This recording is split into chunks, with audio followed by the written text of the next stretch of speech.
Hello students, in this video I will explain a bit the third chapter from Hornbill, Discovering Tut, the saga continues by A.R. Williams.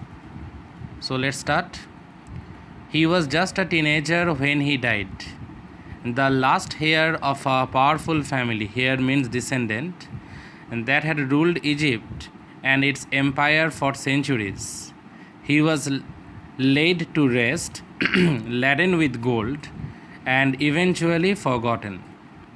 Since the discovery of his tomb in 1922, the modern world has speculated. Speculated means they guessed, they predicted about what happened to him, with murder being the most extreme possibility. Howard Carter discovered his tomb in 1922, and murder was being considered as the most extreme possibility of his death.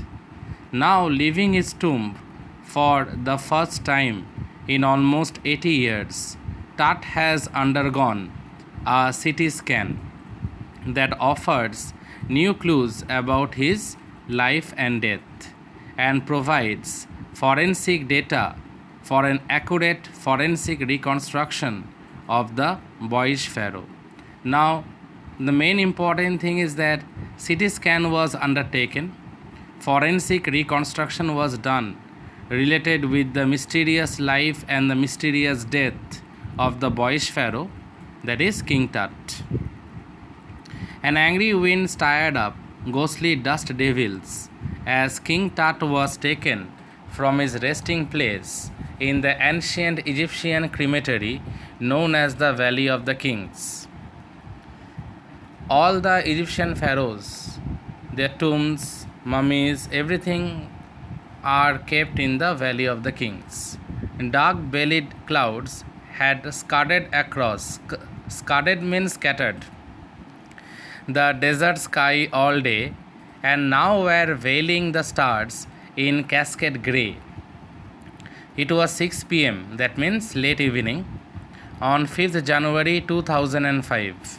The world's most famous mummy glided headfirst into a CT scanner brought here to probe. The meaning of probe is investigate. The lingering means something that is closely associated or something that is closely attached. Lingering medical mysteries of the little understood young ruler who died more than 3,300 years ago.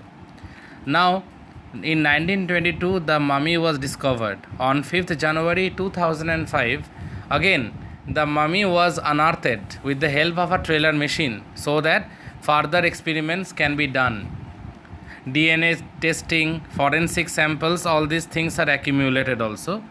But still, what was the main cause of King Tut's death? It is still covered in mystery. All afternoon, the usual line of tourists from around the world had descended into the cramped rock-cut tomb some 26 feet underground to pay their respects or homage, we can say. They gazed at the murals on the walls of the burial chamber and peered at Tut's gilded face. The most striking feature, striking means remarkable, of his mummy-shaped outer coffin lid. Some visitors read from guidebooks in a whisper. Others stood silently, perhaps pondering. Ponder means to brood. Tut's untimely death, because Tut died at a very young age, premature death we can say, or wondering with a shiver if the pharaoh's curse, death or misfortune falling upon those who disturbed him was really true. Now it was been told it is like a myth that whoever will disturb his body will have to face some serious, horrible or horrific consequences. The mummy is in very bad condition because of what Carter did in the 1920s. Carter means the famous British archaeologist Howard Carter, Secretary General of Egypt's Supreme Council of Antiquities. He learned about He leaned means to bend over the body for a long first look. Howard Carter, that is, was the British archaeologist who in 1922 discovered Tut's tomb after years of futile searching. Futile means fruitless. Its contents, though hastily ransacked in antiquity, ransacked means thrown in a very haphazard manner, ransacked in antiquity, were surprisingly complete.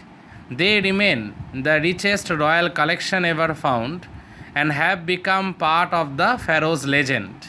Stunning artifacts in gold, their eternal brilliance, mean to guarantee resurrection, caused a sensation at the time of the discovery and still get the most attention. Back then in 1922, this news that Tut's tomb was discovered and it gained a lot of attention. Till now, it is still famous. Tut's tomb, mummy of King Tut, it is very much famous even now also. But Tut was also buried with everyday things he had want in the afterlife. And as I told you once, previously also, the Egyptians, they believed in afterlife, life after death. So what they used to do, inside the mummy or inside the coffin, along with the mummy, they used to keep those precious things that the person liked when he used to be alive. Board games, a bronze razor, linen undergarments, cases of food and wine, these things were also kept along with the mummy inside the coffin, because Egyptians, they believed in afterlife.